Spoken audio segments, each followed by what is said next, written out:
মুসলিমরা কেন ফটো তুলতে পারে না।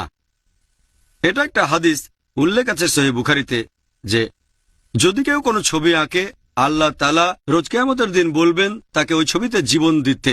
এখন একজন মানুষের পক্ষে তো ছবিতে জীবন দেওয়া সম্ভব না। এই হাদিসটা বলছে আসলে হাতে আঁকা ছবি আর ভাস্কর্যের কথা। কিছু বিশেষজ্ঞ বলেন যে এর মধ্যে ফটোগ্রাফও পড়বে।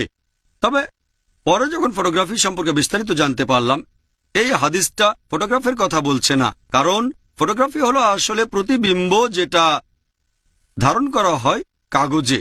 ভিডিওগ্রাফিও একই রকম। ভিডিওগ্রাফি এক ধরনের প্রতিবিম্ব যেটা হয়তো ধারণ করা হয় ফিল্মে। নবীর সময়ে কোনো সাহাবী যদি পানিতে প্রতিবিম্ব দেখে চুল আঁচড়াতেন, নবী সাল্লাল্লাহু আলাইহি সাল্লাম তাকে কখনোই বাধা দেননি। তিনি কখনো মুসলিমদের আয়না দেখতে নিষেধ করেননি।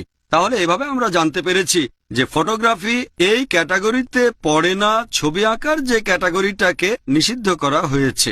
এখানে মূলত বলা হচ্ছে হাতে আঁকা ছবি আর ভাস্কর্যের কথা। ফটোগ্রাফি জিনিসটা আসলে নিষিদ্ধ না বোন। তবে এখানে আমাদের এটা দেখতে হবে যে কোন উদ্দেশ্যে সেটা ব্যবহার করছি। এখন যদি আমাকে জিজ্ঞেস করেন ছুরি জিনিসটা ভালো না খারাপ, যদি ছুরি দিয়ে শাকসবজি কাটা হয় তাহলে ভালো, যদি ডাকাতির জন্য ব্যবহার করা হয় তাহলে খারাপ।